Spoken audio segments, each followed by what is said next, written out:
रडरागडी म्हणून ज्यांची ओळख आहे अशा किशोरीताई पेडणेकर आपल्यासोबत आहेत. आता उद्धव ठाकरे माझ्याच एन्काउंटर या इंटरव्ह्यूमध्ये असं म्हटले होते की आदित्य ठाकरे यांच्याकडे आता जबाबदारी सोपवण्याची वेळ आलेली आहे. आज आपण मुंबई आणि महाराष्ट्रापुरतंच बघतो आहोत त्यांना, पण ते एक दिवस देशाचं नेतृत्व करतील एवढी धमक आदित्य रश्मी उद्धव ठाकरे यांच्यात आहे.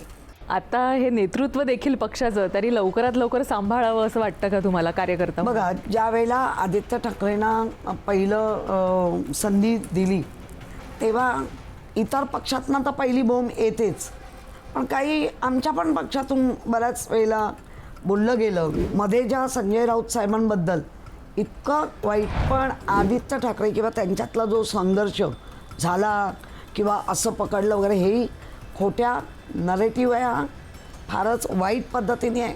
प्रियांका चतुर्वेदींनी असा प्रश्न उपस्थित केला होता का मुळात, की मला खासदारकीसाठी का पाठवलं गेलं नाही, का आपल्याकडे खासदारकीची जागा ठेवली गेली नाही? मुळामध्ये आमच्याकडे बऱ्याच विचारांची देवाणघेवाण होते. आता त्यांच्या देवाणघेवाणामध्ये मी नव्हती, त्यामुळे मी अगदी ठोक हो असं म्हणणार नाही, पण समजा झाली पण असेल तर बाकीच्यांना काय प्रॉब्लेम. किचन कॅबिनेट हा एक विषय काढला, तुमच्या पक्षाच्या माध्यमातून देखील हा प्रश्न थोडा कधी कधी उपस्थित केला जातो. त्या मनाने रश्मीवाणी काहीच नाही, कुठेच नाही, कुठल्याच संस्थेत नाही, कुठल्याच कशात नाही. बाकीच्यांना मी सगळ्यांना पाहिलंय, तुम्ही एक बघा, त्यांनी कधी प्रत्युत्तर नाही दिलं. हा किती मोठा संयमी स्वभाव किंवा संस्काराचा भाग. तुम्ही जो काही आवाज उठवताय, तुम्ही अनेक विधानं केली जी फार गाजतायत, ते काय म्हणाले, बाळासाहेबांना विकलं. मी मुळात त्याचं बोललेच नाही, माफी मागा वगैरे.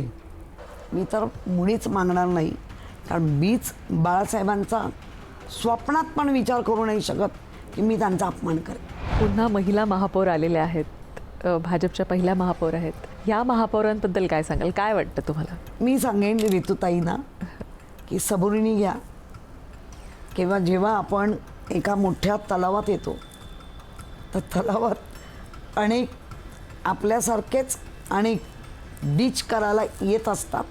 सावधान. म्हणजे विविध पदांवर मी काम करते, त्यामुळे मला तुम्ही मध्यरात्री पण फोन केलात आणि एखाद्या गोष्टीबद्दल विचारलात तर मी कधीच सांगितलं नाही मी माहिती घेऊन सांगते. माझ्याकडे माहिती असते, मी देते, कारण इतक्या मोठ्या वलयामध्ये आपण असतो, आपल्या सगळ्या गोष्टीवर बारीक नजर असते सगळ्यांची. मग ती चॅनलची असेल, बाकी असेल, कोणाची. लाडके आहेत त्यात महापौर, त्यांना मला सांगायचं आहे, चौकस बुद्धी असली पाहिजे आणि त्याच्यात वाचन.